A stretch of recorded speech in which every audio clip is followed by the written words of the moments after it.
皆さんこんにちは。気になる車を詳細検証するオーナーズアイ、オフロード版を担当している川村です。車の取扱説明書というコンセプトはそのままに、オフロード走行時の基本的な扱い方をご紹介していきたいと思います。今回扱う車は日産エクストレイルの 4WD モデルです。グレードは G、E フォースです。実はこの車、私がオフロードに持ち込むモーター駆動の市販車第1号だったので、とても楽しみにしていました。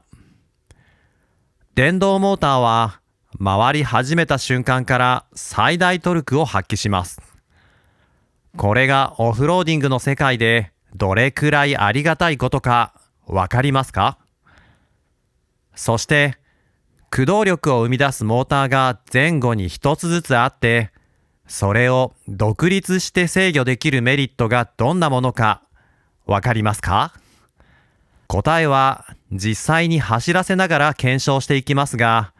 一つだけ皆さんに覚えておいていただきたいキーワードがあります。それはテレビ CM で使われていた電気の速さで四輪を瞬間自動制御という言葉です。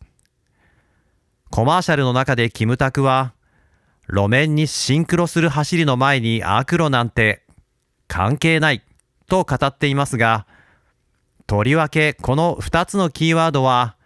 エクストレイルのオフローディングを語る上で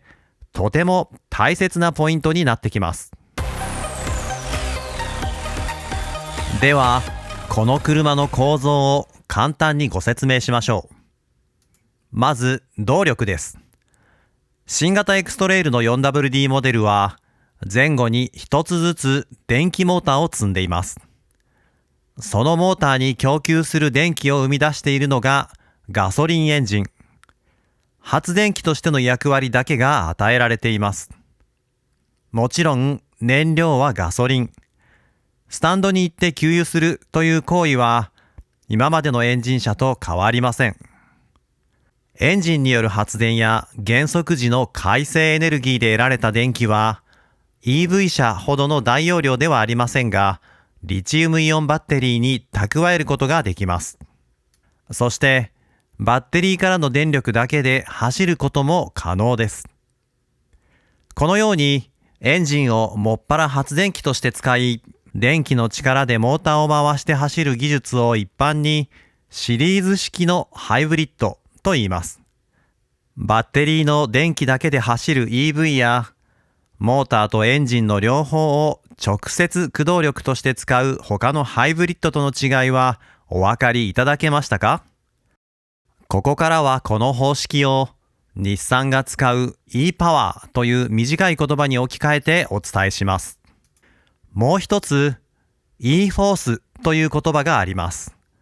これは日産の電気モーターを使った 4WD の最新技術に与えられた呼び名で、現在はピュア EV のアリアと e-Power のエクストレイルにだけ使われています。ノートやキックスの電動 4WD 技術より世代が一つ上になるわけです。具体的には前後2つのモーターと四輪のブレーキを瞬間的に統合制御することで思い通りのコーナリングができたり、前後の揺れが抑えられて乗り心地が良くなったり、あるいは雪道でも安心してコントロールできたりといった効果が得られます。実は JAXA と日産が共同研究している月面ローバーにもこの e-Force の技術が使われています。月面は砂地で覆われ起伏に富んだ場所が多いので、月面ローバーには高い走破性が求められているのです。我々もエクストレイルを月面ならぬ低ミューロの凹凸地形に持ち込むことはできるので、その走破性を見ていくことにいたしましょう。私はオフロードを走る前に必ず車を真横から眺めて、その対地アングルを確かめるようにしています。フロント側のアプローチアングルはこのぐらいです。リア側のディパーチャーアングルはこのぐらいです。前後とも私が最近取材した SUV の中でもかなり優れた値です。凹凸路を走る可能性のある車にとって対地アングルの確保は大切です。もちろん車のフロントデザインは大切なものであり、アプローチアングルだけを気にして作れるものではありませんが、このあたりは初代や2代目のデザインにも学ぶべきポイントがあります。今回のエクストレイルはライバルと比べるとバンパーの下側があまり前に突き出さないようなデザインになっていますね。ここは先代のエクストレイルより工夫されているポイントかなと思います。ランプブレークオーバーアングルは実測で 18.5 度です。坂を登った時に頂上付近で必要となる角度と覚えれば便利です。エクストレイルはちょうどこの辺りにリチウムイオンバッテリーを積んでいるので、あまり強くヒットしないよう気をつけましょう。車を真横から見た時、アプローチアングルを一番犠牲にしているのはこの部分です。だいたいこんな感じですね。で、ところがタイヤの直前方向だともうこのぐらいのアプローチアングルがあるわけです。そしてこの部分は樹脂のパーツなのでこすっても大丈夫だと思います。そこからさらにタイヤを切っていくとアプローチアングルはどんどん大きくなります。特に大きな段差やへこみを前輪が通過するときは、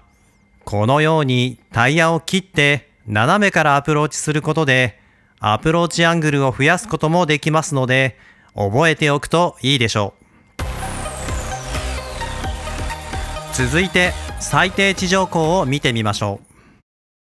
う。フロント側は樹脂ではなく植毛加工された軽そうなアンダーカバーがついています。この真ん中あたりが一番低いです。だいたい175ミリぐらいです。後ろ側はこの中央のマフラーが一番低いですね。だいたい195ミリぐらいですね。前後の重量バランスは 56.3 対 43.7 です。これは私が最近取材した FF ベースの 4WD 車の中で最も50対50に近しい数字です。というより前後重量配分的に有利と言われている FR ベースの 4WD を搭載したジムニーシエラとほぼ同じ数値です。いやいや、エクストレイルは前後にモーターを積んでいるから、もはや FF ベースも FR ベースも関係ないでしょ、とおっしゃる方もいらっしゃると思います。でも、エクストレイルは FF ベースのプラットフォームを使っています。2WD のモデルが前輪駆動であることからもお分かりいただけるでしょう。FF 車と同じくフロントにエンジンを横置きに積み、発電機も駆動用モーターも横置きに積んであります。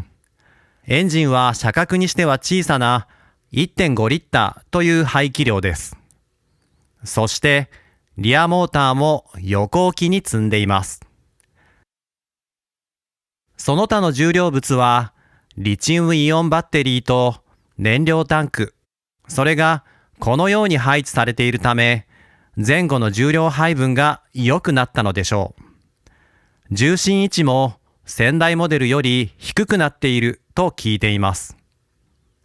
もちろん50対50の重量配分が何にも増して優れているというつもりはありません。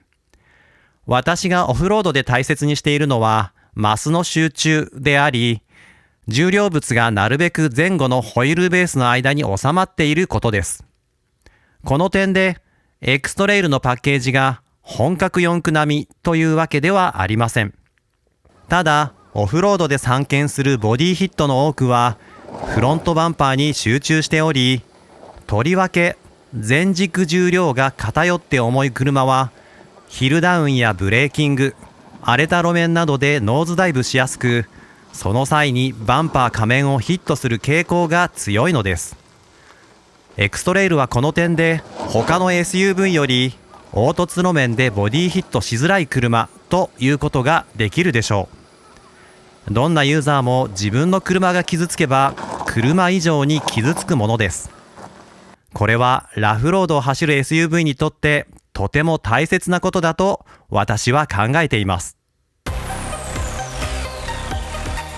次にエクストレイルの 4WD システムをエンジン車と比べながら解説していきましょう。ここ最近私が FF ベースの 4WD 車の解説に使ってきたのがこの図でした。フロントエンジン、フロント駆動をベースに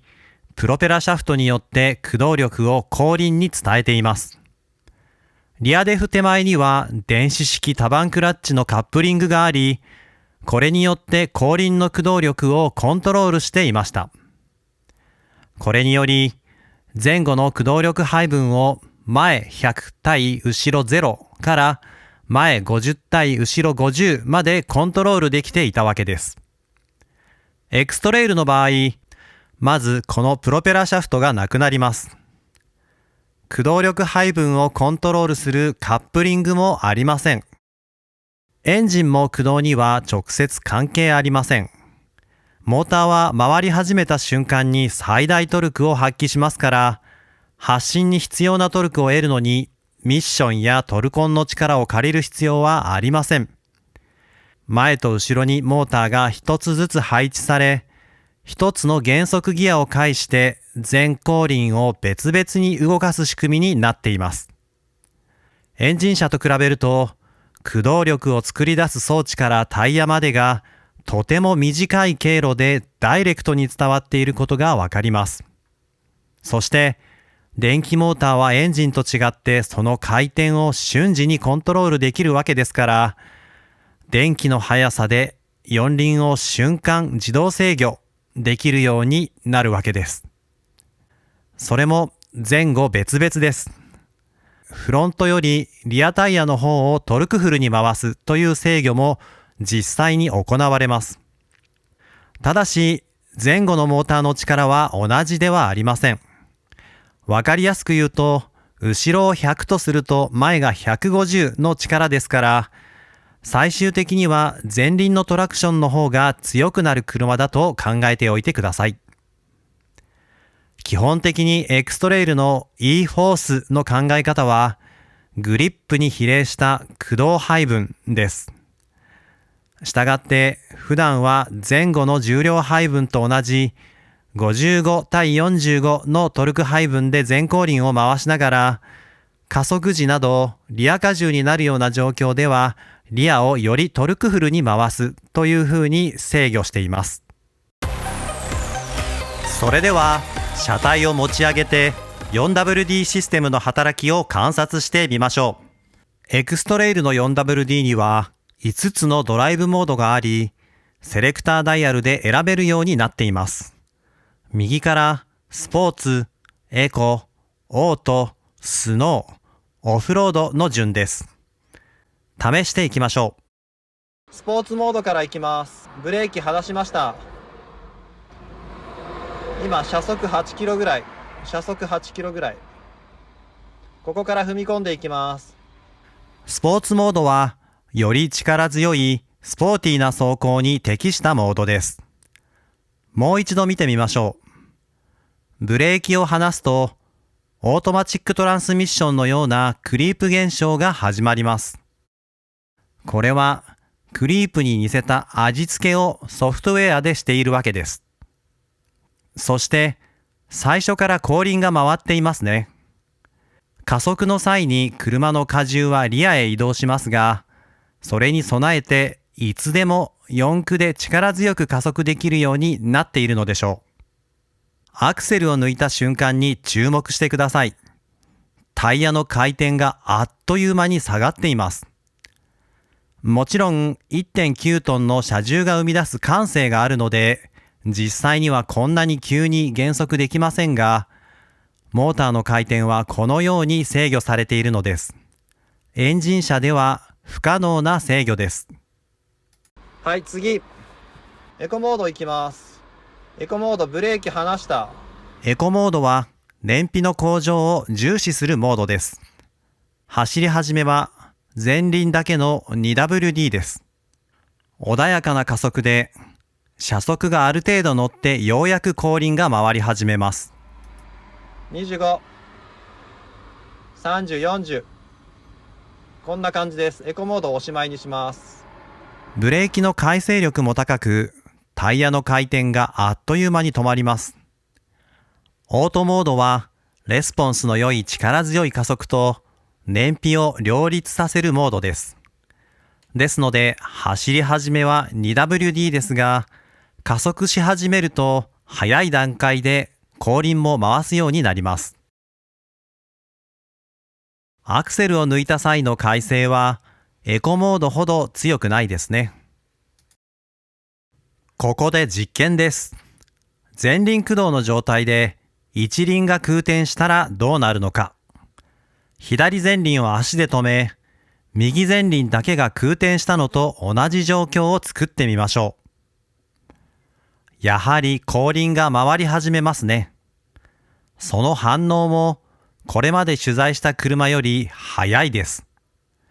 これも電気の速さで四輪を瞬間自動制御の表れだと思います。スノーモードいきます。スノーモード、ブレーキ離した。スノーモードは雪道や凍結路面での発進や走行を容易にするモードです。クリープの時から後輪を回していますし、同じアクセルの踏み加減でも加速がゆっくり滑らかです。ここで警告灯が点灯したので、オフロードモードでの実験は中止しました。車速が上がっているのに G センサーが全く反応しないので、車がエラーだと判断したのでしょう。幸い診断装置でエラーを消してもらいましたが、皆さんは真似をしないでくださいね。スタックした時に必要となる牽引フックは前と後ろに一つずつあります。長い方がフロントの牽引フック、短い方がリア側で緊急脱出時や輸送時の固定用フックとして使います。リアはこの場所です。ねじ込むタイプなので、このようにねじ込んでいきます。例えばこういったフックタイプのものを使って、それにストラップをはめてこういうふうに引く、あるいは小さいシャックルを用意するという感じだと思います。ちなみにフックの内径は 35mm ほどです。車載工具やパンク修理キットは荷台の床の下にあります。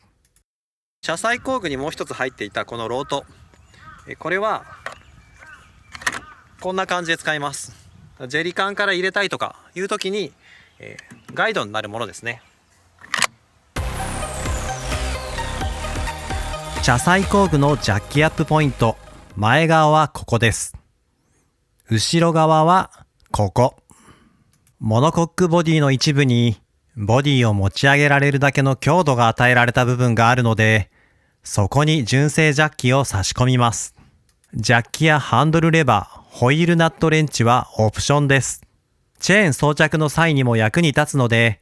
忘れずにオーダーするようにしましょう。続いて、フロアジャッキのポイントです。フロントはここです。この写真は左前輪の後ろから撮っていますが、ここから見ると、フロントのアンダーガードの真ん中あたりに丸い切れ込みがあり、そこから鉄製のサスペンションメンバーが顔を覗かせています。そこにジャッキを当ててください。ジャッキがかなり奥まったところにあるので、長いジャッキが必要になりますね。あと少ないストロークでもしっかり上げることができるジャッキが必要になります。リア側のジャッキアップポイントはこのディファレンシャルの下、この平らな部分ですね。ここで上げたいと思います。リア側のセットアップはフロントよりだいぶ楽です。こうして同じ高さの馬に乗せた状態で比べてみると、後輪の方が地面に近く、前輪よりサスペンションストロークが長いことがわかります。サスペンションはフロントがストラット式、リアがマルチリンク式です。これはルーズな姿勢とオフロードに適した姿勢の前方視界を比べたものです。黒いところが死角です。その差は3メートルほどありました。このようにルーズな姿勢で座っていると、とっさにステアリングが回せないだけでなく、正確なペダル操作もできなくなってしまいます。アクセルペダルに至っては奥まで踏み込めないですね。今回のように凹凸のある道や林道をゆっくり走るような場合には、死角を減らすことを優先にしてシートの座面を高く上げます。そしてお尻をシートの奥にしっかりつけた状態で、すべてのペダルを奥まで余裕を持って踏み込めるよう座面を前にスライドさせます。ステアリングの高さも調整しましょう。10時10分の位置を握った時に、肘に十分な余裕が生まれる位置まで背もたれをしっかり起こします。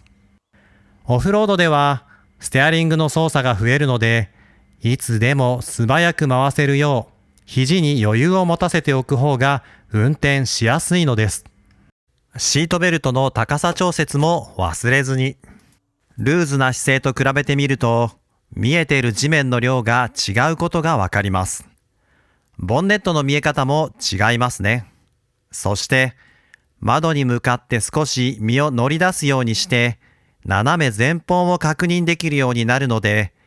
だいぶ地形を確認しやすくなります。中央のモニター下のカメラボタンを押すことで、前方や真上、左側面の映像を見ることができるようになります。バックギアに入れれば後ろも見られます。段差の高さや穴の深さが分かりづらいので、過信は禁物ですが、これらの情報も駆使しながら運転しましょう。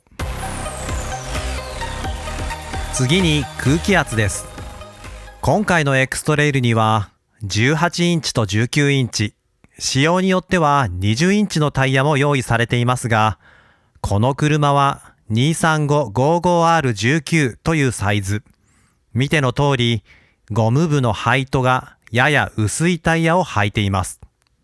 オフロードではタイヤの空気を抜くことで路面との接地面積を増やし、グリップを稼ぐという手法がありますが、薄いタイヤは空気の絶対量が少なく、ちょっと空気を抜いたつもりでもタイヤが想定以上に潰れ、砂利やガレ場でホイールを傷めやすくなったり、最低地上高が下がってボディヒットしやすくなったりするので、ここは指定空気圧のままテストを行います。一つだけ気をつけていただきたいのは、ここ最近取材してきた SUV の多くが扁平率が高く、トレッドブロックのいかつい AT タイヤなどを履いていたため、総じてオフロード走破性が上がっていたという点です。今回のエクストレイルは久しぶりに純正のオンロードタイヤ、しかも55扁平と路面の凹凸を吸収しづらいタイヤを使ったテストとなるので、比較してご覧になる方はそのあたりをご理解ください。オフロードにおけるタイヤの差は皆さんが考えている以上に大きいからです。最後に E ペダルステップの説明をしておきましょう。これはアクセルペダルだけで車速をコントロールできる機能です。アクセルを踏めば加速していくのはエンジン車と変わりませんが、センターコンソールのスイッチをオンにすると、アクセルを戻した時に意図的にスピードを落とすことができるようになります。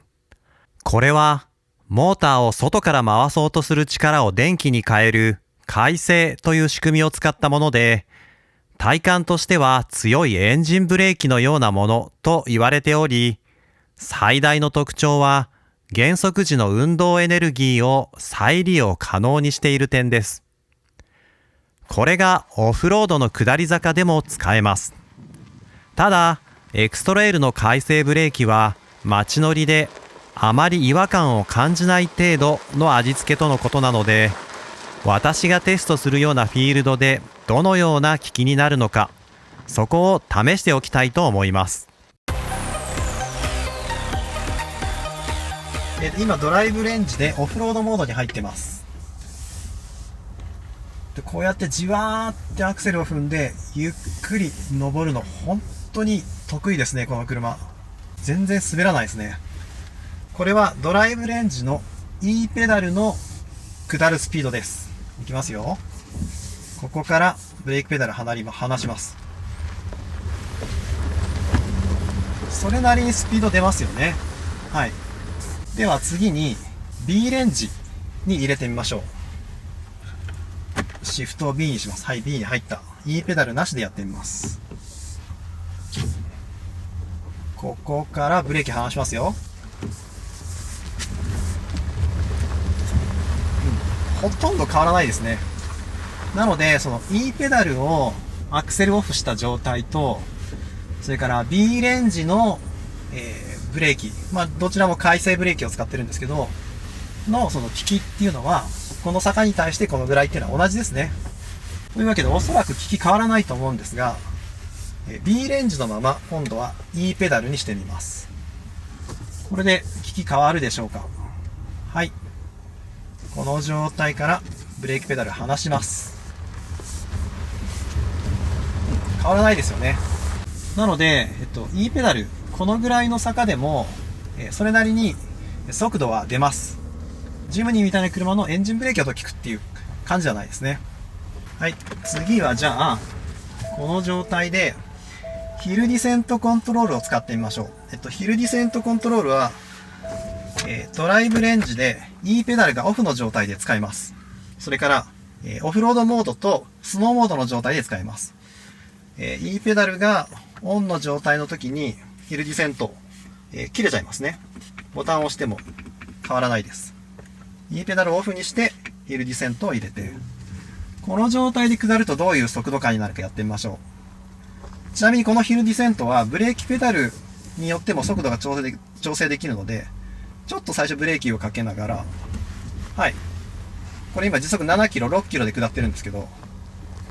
これがヒルディセントコントロール、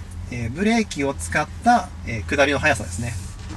明らかにこちらの方が遅いですし、こちらの方が安全に坂を下れていると思います。それからもう一点皆さんに注意があるんですが、この車、前後ともモーターで駆動していることはお分かりいただけると思うんですけど、この状態で、この前に進もうとするモーターの力と坂の勾配が均衡している状態。この状態がですね、実は一番モーターに負担がかかって、モーターが発熱しやすくなります。なので、この坂にへばりついている状態で、モーターの力だけで車を止めておいたり、あるいは本当にゆっくり登っていくっていうことは、そんなに頻繁に繰り返さない方がいいです。なので、坂に車を止めるときは、やっぱりブレーキを踏んでおく。もしくは、パーキングにして、あるいはもう、リアのパーキングブレーキを引いておくと。この状態で車を止めてあげるようにしましょう。間違っても、モーターの力と上り坂が均衡している状態で、放置しておくと。なかなかそんなことできないんですけど、っていう操作はやらない方が、モーターにとってはいいと思います。それから、一つ、皆さんにドライビングポジションの注意なんですけど、このぐらい登ったところで車を止めます。で、P レンジにして、ブレーキかけておきますね。で、この状態で、私の足元、結構、平地で、セットアップしたんですけども、アクセルペダルを奥まで踏み込もうとすると、結構つま先頑張って伸ばさないと踏めないんですね。で、これは、平地でドライビングポジションをセットして、実際ヒルクライム登って、自分の体重が自重でシートに押し付けられたとき、さらにアクセルペダル、ブレーキペダルが遠くなるっていうことです。なので、私が皆さんにお勧めしているポジションが意外に窮屈に映ると思うんですけど、ちゃんとアクセルペダルが坂の状態でもフルに踏み込める状況ってのを作ってあげるようにしてください。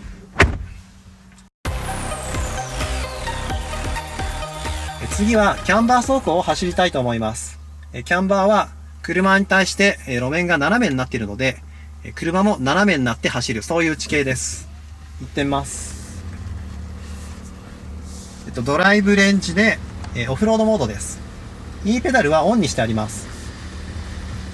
で、この T33 型のエクストレイルは、それより前の T32 型に比べて、重心が低くなったということなので、こういったキャンバーでも安定して走ってますね。はい。前後の駆動力配分が、路面のグリップに対して綿密に制御が行われているようで、こうやってちょっと速度を上げて走った時でも、タイヤがスリップしたりすることはないですね。さて次はタイトコーナーブレーキング現象の検証です。タイトコーナーブレーキング現象とは、ジムニーのように前後直結の 4WD 車で4駆に入れ、グリップの高い路面でステアリングを切った際に、前後輪の軌跡の違いから生まれるタイヤの回転差を吸収することができず、ニッチもサッチもいかなくなって、ブレーキがかかったように止まってしまう現象のことです。オフロードでは、このようにタイヤを強制スリップさせることで、無理な力を逃がすことができますが、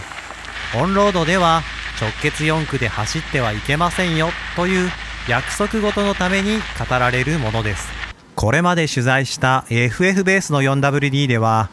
曲がるときに後輪へのトルク配分を弱めたり、その回転差をリアデフ手前の多番クラッチで吸収させたりしていたと思います。ですが、エクストレイルは前後輪の回転を別々にコントロールできます。曲がるときに短い軌跡を描く後輪を前輪より遅く回すことができてしまうのです。したがってタイトコーナーブレーキング現象は発生しません。実は直結4駆のクロスカントリー 4WD は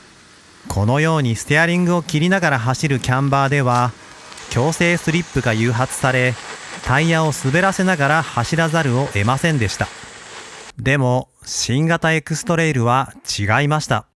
もちろんタイトコーナーブレーキ現象なんて発生しないので、全くスリップしないですね。最後もう一回行ってみます。もう一回ゆっくり行ってみますね。これ多分ね、後ろに乗ってたら怖いと思うんですよ。ここから先最大車道になるんですけど、もう右に車が倒れそうなぐらいかなりの車道です。こんな状況でもタイヤが滑らないですよね。この駆動力のかけ方はやっぱりすごいなと思います。はい、ここからちょっとアップダウンの激しめの林道に入っていきたいと思います。モードはオフロードモードにします。そして E ペダルはオフでいきます。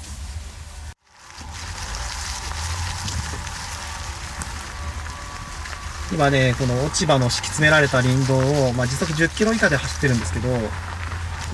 エンジンは今回ってないです。この状況で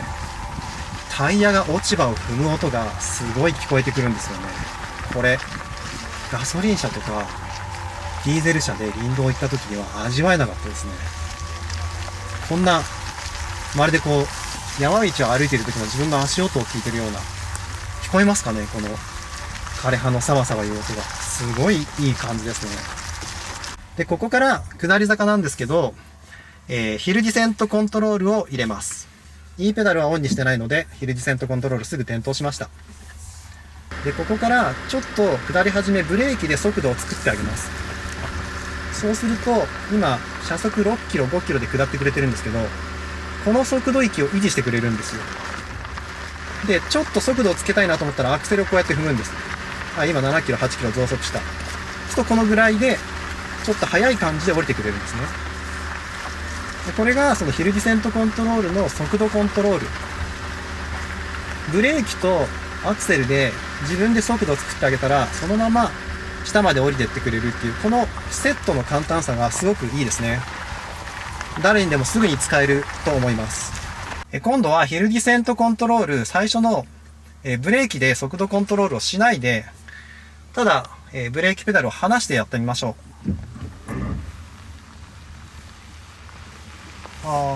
それでも時速6キロぐらい、7キロぐらいで降りてくれますね。かなり安心感のある速度ですね。ここから速度を増すことも自由です。今エンジンかかりましたね。はい。そろそろバッテリーに充電が必要ですよということでエンジンかかりました。にしても静かですね。水たまりを通る音もよく聞こえます。で、前方にそろそろ、ロックセクションというかですね、岩のヒルクライムが見えるんですね。これはかなりの急坂です。ここをエクストレイルが登れるか、行ってみたいと思います。タイヤがノーマルタイヤなのが気になるところですね。じゃあ登ってみたいと思います。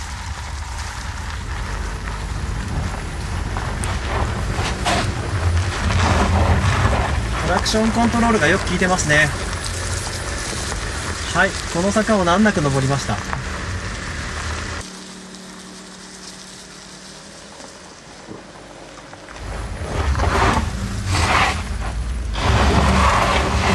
すごいですね。これだけゆっくりをトルクフルに登りますね。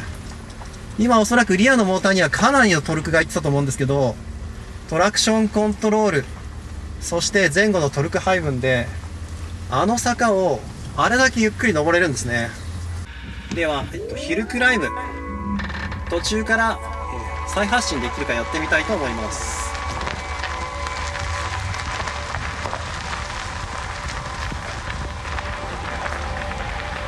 この状態で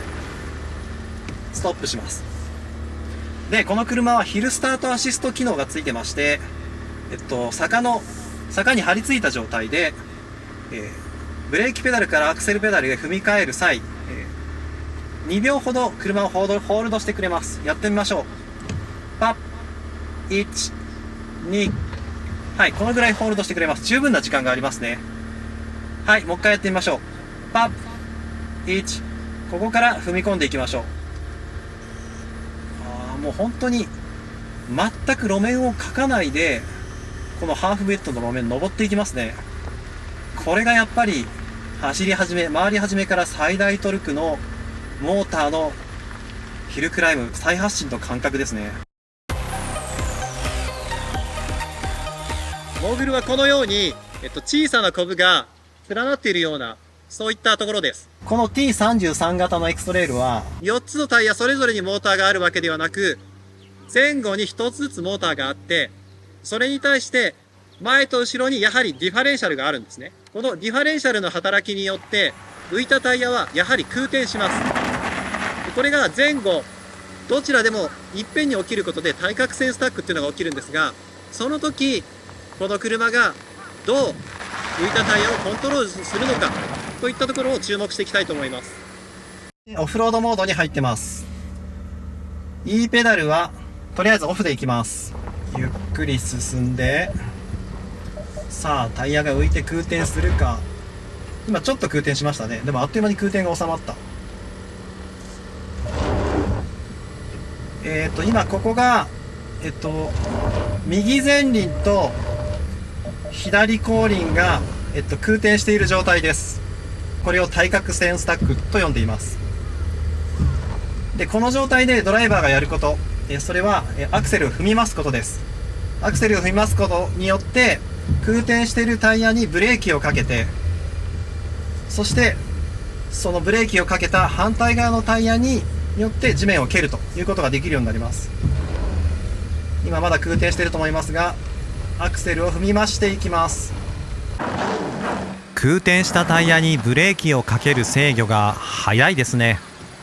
これまで取材した車ではブレーキをかけるたびにゴンゴンとかコンコンというちょっと大きめの音と振動が車内に伝わってきたのですが、それがとても少ないです。実はこのゴンゴンという音で車が故障したと考えるユーザーさんが多くて、なかなかアクセルを踏んでもらえないという話を聞いたことがあります。この程度の音と振動ならそんなことにはならないと思います。状況に応じて前後のモーターの回転そのものを制御できるので、浮いている側のタイヤには無理をさせず、前と後ろでちゃんと設置している側にしっかりトルクをかけるという制御も行っています。前後同時に対角線のタイヤが空転する状況なのでちょっと分かりづらいとは思いますが、そもそも空転するタイヤにブレーキをかけるというよりむやみに空転させていない印象ですね。総じて地面とドライバーに優しい走りです。これは今までの車とちょっと違いますね。ただ回転数に上限のあるエンジンと違ってモーターは抵抗がなくなればどんどん速く回ってしまいます。我々はテスト中にトラクションコントロールのブレーキ制御を酷使しすぎ、システムの一部をフェイルセーフに入れてしまったようで、浮いて空転したタイヤが高速で回り始めたことがありました。万一車がこのような挙動を示した場合はドライバーが心のブレーキを踏まねばなりません。前に進みたい一心でアクセルを開け続けると車はその操作に忠実に回転をさらに上げようとしてしまうからです。我々のような無茶を短時間で繰り返さない限り起こることではないと思いますが、知識として知っておいてください。今回ヒルクライムの路面がかなり荒れています。ふかふかですね。白と黒の路面が見えていると思うんですが、本当に白いところはふかふかです。そしてこのエクストレイルでほとんど横溝のないオンロードタイヤなので、この路面をタイヤのグリップで登るのはちょっと無理かなと思います。速度をつけ気味で登ってみたいと思います。選択するのはドライブレンジ、そして、オフロードモードですね。では行ってみたいと思います。リカバリーのためにヒルディセントコントロールオン。ヒルディセントコントロールオンにするために E ペダルをオンにしません。それでは行きます。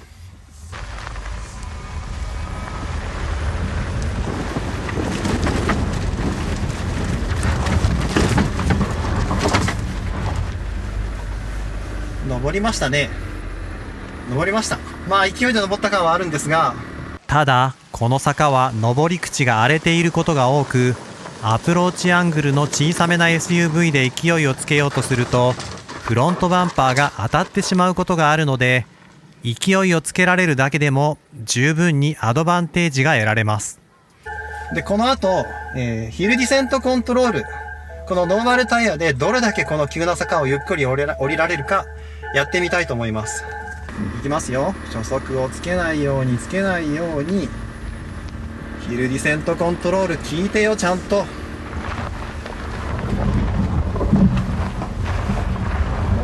このふかふかの路面を滑りそうになりながらコントロールする、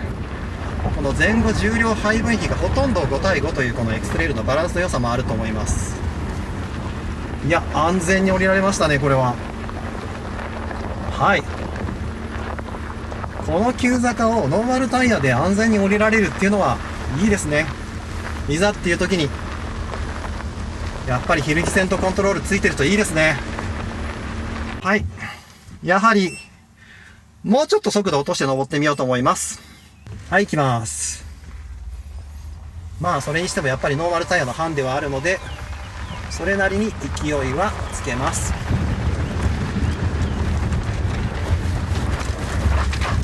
おお、登る頑張れ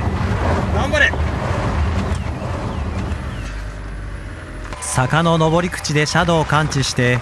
後輪への駆動力を最大に引き上げたと思いますが、後半では前輪にもかなりの駆動力を与えていたようです。ほぼ横溝のないタイヤでよく登ったと思います。いいパワーいきましたね。最後の方はかなりトラクションコントロール効いてました。あれより遅いスピードでノーマルタイヤで登るのは不可能だと思います。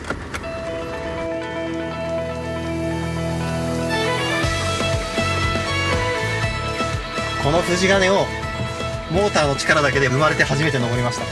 いいですね。これからこういった新世代のエレクトリックパワーによるオフローディングが楽しめる、それをねこのエクストレイルで初めて味わいましたけど、良かったと思います。いかがでしたでしょうか。エクストレイルは私が四輪駆動車専門誌の編集者だった頃に生み出された車で、タフなギアとして若いユーザーを中心に広く人気を博した車でした。3代目になって都会的なデザインに変わり、新たなユーザー層を取り込んでいきましたが、その一方で何かが忘れ去られてしまったような、そんな気がしていました。ところが今回、新たにモーターの力を得た新型エクストレイルに試乗して、オンだけではなくオフロードというフィールドに対しても開発の方がしっかり向き合って作り込んできたことがよく分かりました。いい車だと思います。もしあなたがこの新時代の SUV を手に入れることができたなら、ぜひオフロードにも行ってみてくださいね。モーター駆動によるオフローディングという果てしない海に、